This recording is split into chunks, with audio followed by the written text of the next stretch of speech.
Praise the lord. దేవుని పరిశుద్ధమైన నామములో వాక్యంను వినుచున్న మీ అందరికీ ప్రభు పేరట మా యొక్క శుభాభివందనములు తెలియచేస్తున్నాము. ఈరోజు దేవుని వాగ్దానము, సంఘమునకు వెలుపటి వారి ఎడల మర్యాదగా నడుచుకొనవలెను. మొదటి దెసలోనిలకు రాసిన పత్రిక 4వ అధ్యాయము 12వ వచనము. ప్రియ సహోదరి సహోదరులారా, నువ్వు నేను మనమందరము కూడా బైబిల్ చేత పట్టుకొని బజారున కానీ రోడ్డు మీద వెళుతుంటే వందలాది మంది నిన్ను గమనిస్తూ ఉంటారండి. సంఘానికి వెలుపల ఉన్నవారు మరి ముఖ్యంగా మన యొక్క హావాభావాలు, మన మాట తీరు, మనం ఎలాగ జీవిస్తున్నాము, ఎలాగ బ్రతుకుతున్నాము, ఇతరులతో ఎలాంటి సహవాసాన్ని మనము కలిగి ఉన్నాము, మన యొక్క భక్తి జీవితం ఏమిటి అన్నటువంటి విషయము ప్రతీదీ కూడా అణువున మరి బయట వారు గమనిస్తూ ఉంటారు. విసిరిన రాయి, వదిలిన మాట తిరిగి రావు కదండి. కనుక సంఘమునకు వెలుపటి వారి ఎడల మనం ఎప్పుడూ కూడా జ్ఞానము కలిగి నడుచుకోవాలని భక్తుడైనటువంటి పౌలు గారు సెలవిస్తున్నారు. ఎవరు జ్ఞానము కలిగిన వారు? ఎదుటి వ్యక్తితో ఎవరైతే మర్యాద కలిగి ఉంటారో వారి యొక్క సంభాషణ అంట ఉప్పు వేసినట్టు రుచిగా ఉంటుందంట. కనుక వారు జ్ఞానవంతులు అని చెప్పి కొలస్సీలకు రాసిన పత్రిక 4వ అధ్యాయము 5వ వచనంలో మనము చూడగలము. కనుక ఒకని ఎడల ఒకడు మేలైన దానిని అనుసరించుచు మనం ఎల్లప్పుడూ కూడా నడుచుకోవాలండి. మనకు కీడు చేసిన వారిని మనము మరచిపోవాలి, మేలు చేసిన వారిని ఎన్నడూ కూడా మనము మరచిపోకూడదు.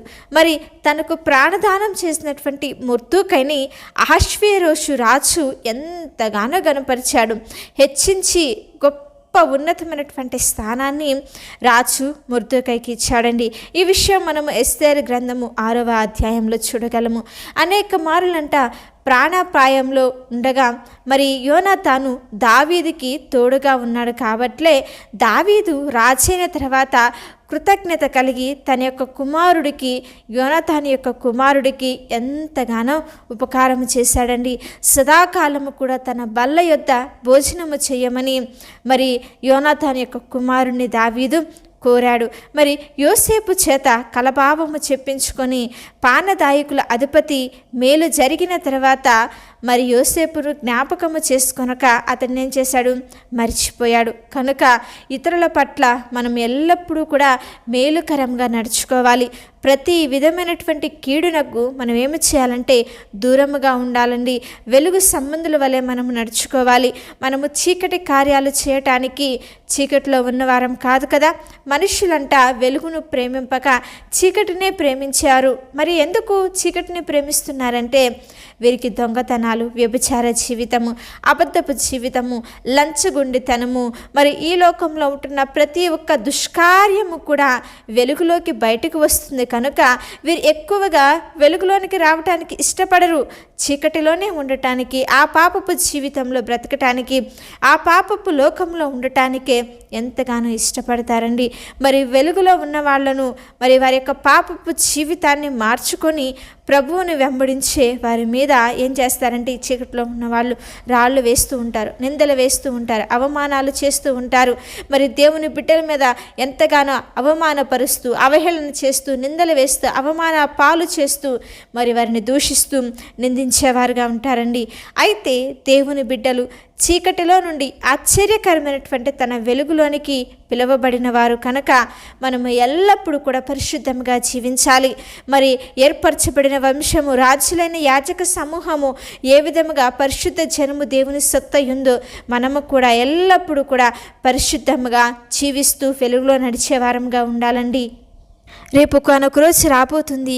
ఎవరైతే ఇప్పుడు చీకటిలో ఉన్నారో వారు శాశ్వతమైన చీకటిలోనికి త్రోసివేయబడతారు. అక్కడ ఏడుపు, ఏంటంట పళ్ళు కొరుకుట, ఇవే ఉంటాయి. కనుక మనము వెలుగులో ఉన్నాము. కనుక మనము ఈ లోకంలో ఉన్నంత కాలము సంఘమునకు వెలుపటి వారి ఎడల ఎంతో మర్యాదగా నడుచుకోవాలండి.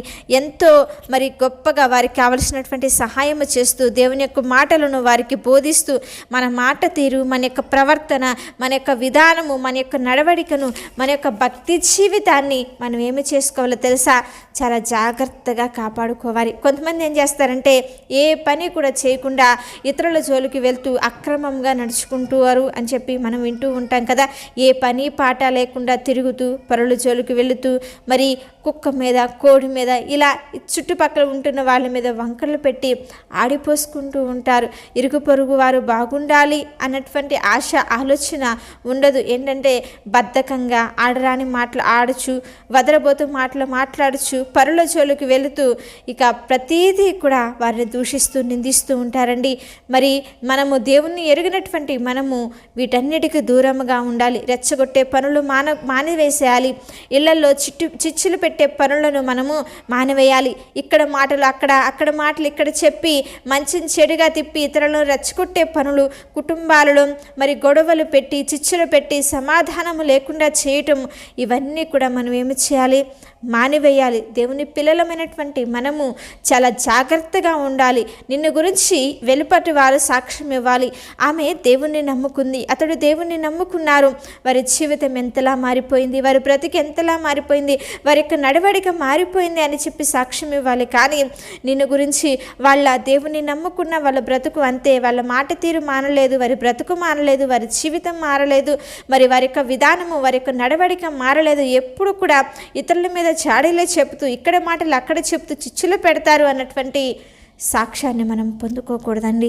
మరి కొంతమంది ఏం చేస్తారంటే తమ సొంత పనులన్నీ కూడా మానుకొని ఇతరులు చేస్తున్న కార్యక్రమాల్లో వేళ్ళు పెట్టి వాళ్ళు అలా ఉంటున్నారు, వీళ్ళు ఇలా ఉంటున్నారని చెప్పి విమర్శిస్తూ ఉంటారు. తనను తాను సరిచేసుకునేవాడు ఇతరుల వాటిలో వేలు పెట్టడు. ఆమె తన ఇంటి వారి నడతను బాగుగా కనిపెట్టును అని సామెతలు 31:27 రాయబడి ఉంది. కాబట్టి బయట వారిని, వీధిలో వారిని గమనించడం మనము తగ్గించి, నీ బిడ్డలు, నీ భర్త, లేకపోతే నీ ఇంటి వారు ఏమి చేస్తున్నారు, నీ ఇంట్లో వారి యొక్క జీవిత విధానం ఎలా ఉందో బాగుగా కనిపెట్టి జ్ఞానము కలిగి ఉండాలని దేవుని యొక్క వాక్యము మనకి సెలవిస్తుంది. కనుక మనం ఎల్లప్పుడూ కూడా ఏమి చేయాలండి?